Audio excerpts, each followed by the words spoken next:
It's Friday, we made it. We made it through the week. Friends, it is Friday. Welcome back to my channel. If you have never seen me before, this is your first time, welcome. My name is Queen Alita, and I have an awesome prophetic word to share with you guys today.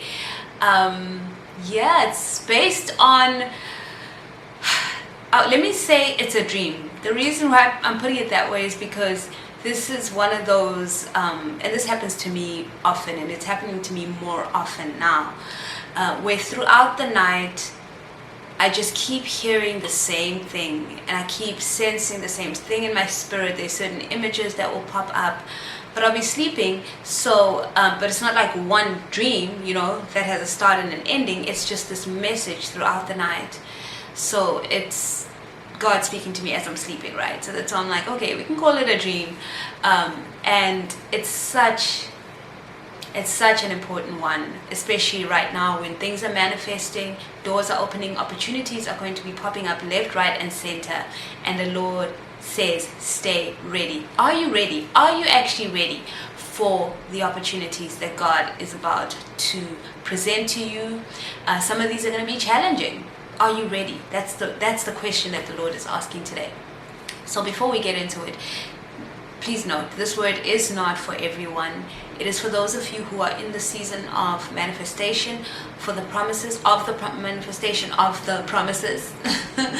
And the Lord is giving you certain things that He's been promising you. It is for those of you that are in that position that this is your season.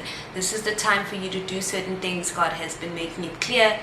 And the important thing to always remember is take it before the Lord. Ask Him to confirm the word for you. If you're hearing it for the first time, just take it before Him. And this is ideally confirmation. This is like a confirming word for most of you. So yeah, as always, guys, relationship with God is the most important thing. His voice is the most important voice. You need to hear from Him. He has to be the main voice, okay? Like, I'm serious when I say this. So let's get into it. So this was happening throughout the night as I was sleeping. So I would say, I went to bed after midnight. So we'll say I had this dream on today, No, I had this dream today. I had this dream today on March 18th, 2022. Okay, so like I said, it was this recurring message. Stay ready, preparation, just stay ready. That was just what was clear. And there were certain images of just readiness. There were a lot of doubles in the images that I saw. And God just saying, stay ready.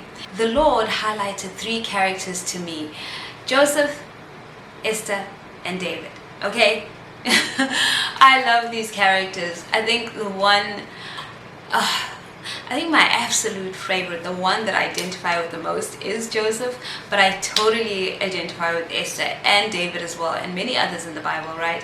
But these are the 3 that he highlighted. And the main reason I believe the Lord highlighted these main 3 is the fact that we just don't know when things are going to happen, right? You don't know when you will be summoned by someone in a high position. You don't know when you'll be summoned for your gift. You don't know when your position of influence will be needed to change the trajectory of people's lives, of an entire generation of people and generations to come. You don't know when the right opportunity will present itself, and you'll find yourself in the right place at the right time to literally change your life. You don't know when those things will happen, right? And all 3 of these scenarios that I just painted, that happened to Joseph, happened to Esther, and it happened to David. So with Joseph, we know that he was summoned by Pharaoh, right, at the time. But here's the thing. Joseph had done his work, right? He had been diligently working and doing what the Lord required of him. He didn't give up. He didn't say, well, look at me. First of all, I was sold into slavery. Then I was accused falsely accused. Jesus. I know many of you know all about it. I do too. and he was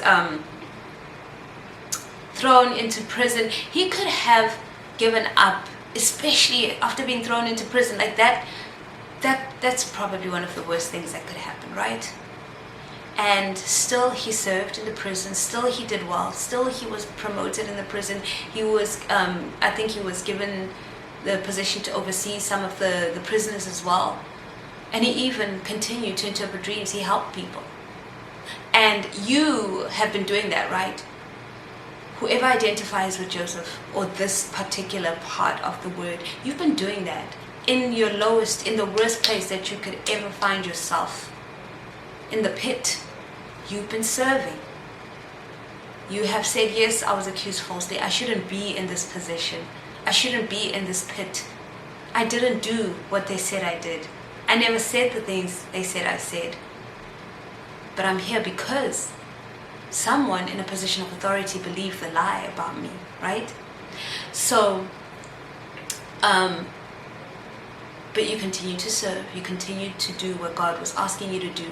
Just like Joseph continued to serve, to help people with their dreams. And he even went on to ask one of the guys who was released, please remember me when you get to the Pharaoh. Remember me. Tell him about me. And unfortunately, the baker forgot about him. He forgot about him, and time went on and on and on. You feel that. You've been through a very similar situation where you've been forgotten. You feel literally just, does anyone even care that I have this and that to offer? That I've been falsely accused? That this is not true? That my gifts are important too? That I have something to give, to show? Well, Joseph didn't know when Pharaoh would have a dream. He didn't know when Pharaoh would summon him, but it happened. And he was ready. He was ready to rise up to the occasion. And what made him ready? It's not that he wasn't cleaned and shaved, because it says when he was summoned, they shaved him. He shaved, or they shaved him. I don't know what happened there. But he had to be cleaned up, right? That wasn't the getting ready. No. The getting ready was serving all those years in the worst place that he could have found himself in. That was him staying ready, because you never know when an opportunity will arise. And then with Esther, her situation, she was put into a position of authority.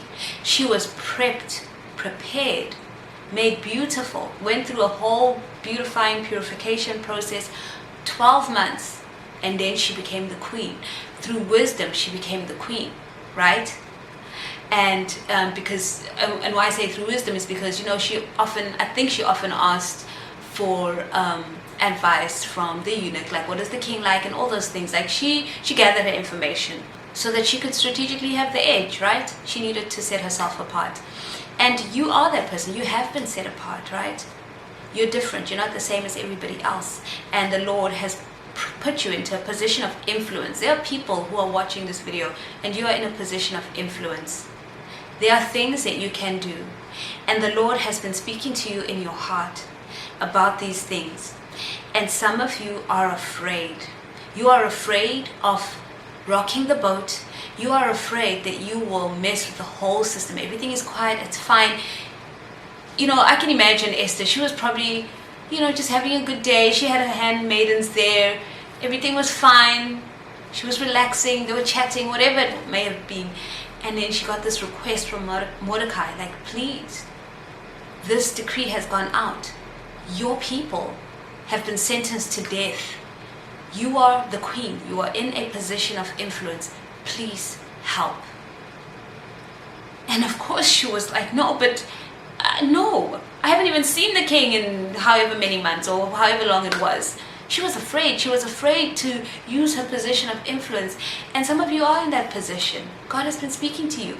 And He's been speaking to you even more so now. It's like it's almost urgent. You need to use your position of influence, because that will change the lives of so many people. I want to read that part in Esther, actually. It's one of my favorite scriptures. The Lord has been bringing it up so much in these past few weeks. Esther 4:14, it says, if you keep quiet at a time like this, deliverance and relief for the Jews will arise from some other place. But you and your relatives will die. Who knows? I'm speaking to you, the one who is in a position of influence right now, and you know that you have to stand up and do something. You have to rock the boat. You have to go before the authority in your life, and you have to speak. Who knows if perhaps you were made queen for just such a time as this? Who knows if you were put in that position of influence for such a time as this?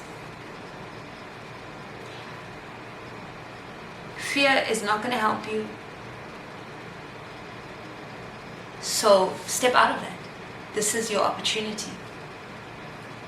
You're going to save lives. And then we have David. I love David's story. David is just such an awesome dynamic character. In 1 Samuel chapter 17, David's brothers are out fighting in the war, and he's at home with his dad. And I was thinking about this as I was listening to my Bible app, just narrating the scriptures to me, and I thought, it may seem like David was like willing, like, okay, I'll stay with dad and help look after the sheep. I don't for a second believe that. Like, it actually hit me that, his character, just seeing the type of person that he is in the rest of the story, he obviously, to me, wanted to go with his brothers to begin with. He was like, no, I know, I can fight, I can do it, I want to go. And they said, well, someone has to tend the sheep, okay? And you're the youngest, you're the smallest, you don't have the experience that we have. What army training do you have? Does any of that sound familiar to you? Some of you have been in churches where you've been told, oh no, you don't have enough this, you don't have enough that, no, you're too junior, you haven't served on the worship team long enough, you haven't read your Bible enough, you need to attend all the Bible school courses before you can even stand and preach a sermon. You've been sidelined because people assume that you can't do what you say you can do, what God has put in you to do. So on the day that David was finally sent to the battlefield, not to go and fight, but to go and deliver some food to his brothers, he got there with all the confidence in the world, just checking out the coast, and then he saw Goliath, and he's like, wait a minute, what's going on here? This picture is not right. Okay, there is something wrong with this picture. Some of you have been so much in the presence of the Lord. You understand God's heart. You understand what it's supposed to be.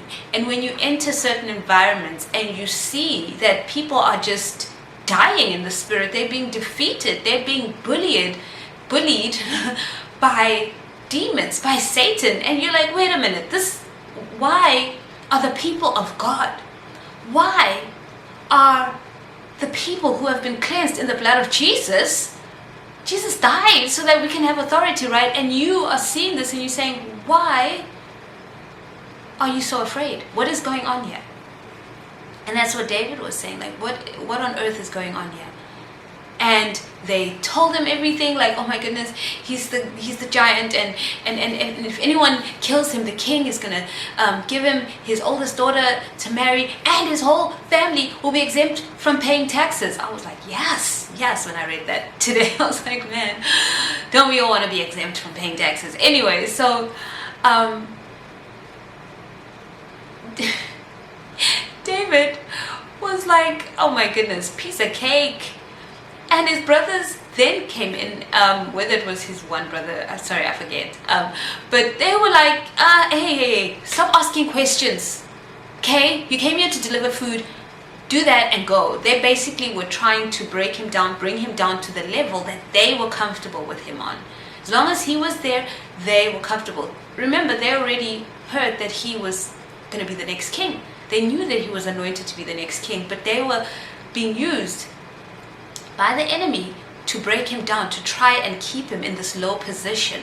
And a lot of you have experienced that, where people in your life, in church settings, work settings, you know what you know what the solution is.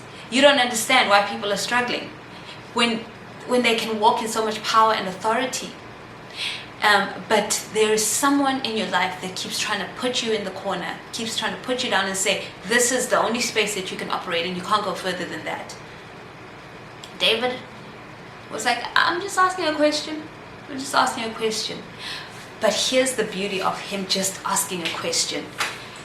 Someone relayed that message to the king. Someone told King Saul that, hey, there's this kid, he asked this question. Like, what does one get for slaying the giant?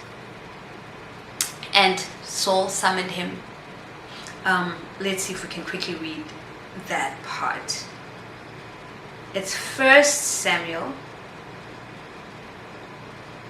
17. So 1 Samuel 17:31. Then David's question was reported to King Saul, and the king sent for him. Don't worry about this Philistine, David told Saul. I'll go fight him. I love that. I'll go fight him. Don't be ridiculous, Saul replied. There's no way you can fight this Philistine and possibly win. You're only a boy, and he's been a man of war since his youth. But David persisted. I have been taking care of my father's sheep and goats, he said. When a lion or a bear comes to steal a lamb from the flock, I go after it with a club and rescue the lamb from its mouth. I love that. If the animal turns on me, I catch it by the jaw and club it to death. I have done this to both lions and bears, and I'll do it to this pagan Philistine too. For he has defied the armies of the living God. The Lord who rescued me from the claws of the lion and the bear will rescue me from this Philistine. Saul finally consented. All right, go ahead, he said, and may the Lord be with you. I love this. God is going to give you an opportunity to state your case, to say, hey, this is my track record. I know that you've never heard of me. I know that I'm not part of this team, this army, this church group, that office, whatever it may be. But I've been training all this time for this. I can actually do ABC. You're just going to be showing somebody that you can do the job. And when they see your credentials, when they see the experience that you have, when they realize that, hey, if this person can do that, then I'm going to give them this opportunity. This was a classic case of someone being at the right place at the right time, orchestrated by God, right? So God is going to put you in a position where you are going to be at the right place at the right time, and that will be your chance to ask questions. Ask the questions, because by asking the questions, someone's going to pay attention to you. Someone's going to say, hey, I want to meet this person. I want to hear what they have to say. Who do they think they are? Someone is going to be curious about you, and someone in a position of authority, power, and influence. Okay? So, this is very exciting, guys, because so many of you have been through what these people have been, obviously in different contexts.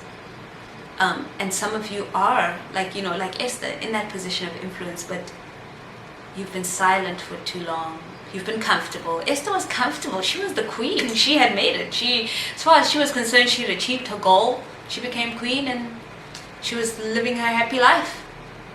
But the real reason she became queen eventually became apparent to her. So you are in that position of influence. You've been comfortable. You've been doing what you've been doing for years. But because of the influence that you have, it is time for you to take a stand, to approach somebody and speak on behalf of the people. Stay ready. I just want to quickly share something that really inspired me.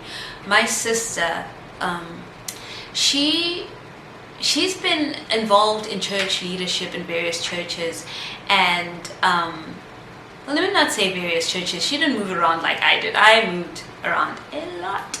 She was planted in a church for a long time, and I know like over the last few years God changed some things, so she's changed a couple of times, but nothing drastic. She's really served and really stayed where she was meant to stay.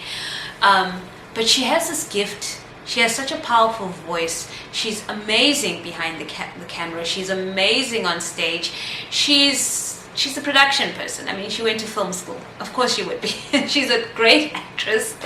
Just wonderful, you know, in all of that. And she's always wanted to preach. Always. But very often was told no. No, no, no. At every turn it was no.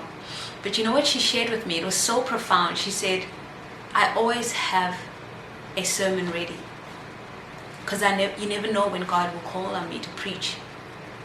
I don't know when I will get the opportunity, but when it comes, I'll be ready. And every now and then, someone has called on her to come and preach, and she was there, ready with a sermon. Friends, that is how we should be living.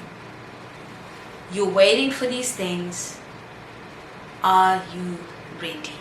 Stay ready, because the opportunity of a lifetime is about to open up for you. The opportunity of a lifetime. Yeah, so friends, that is the word for today. I pray that it's blessed you. I pray that it's been meaningful to you. Always, always, always, always remember, God is such a good Father. He orchestrates and plans things so beautifully. He's going to make sure you're in the right place at the right time. He's going to have you summoned. He's going to allow you to change people's lives. He's doing it. He's doing it in His perfect timing. He's a good Father. He knows what He's doing, and it's going to be so beautiful. So, so beautiful. Always know that He loves you so deeply, because you, my friend, are so special to Him. Step into your destiny. Step into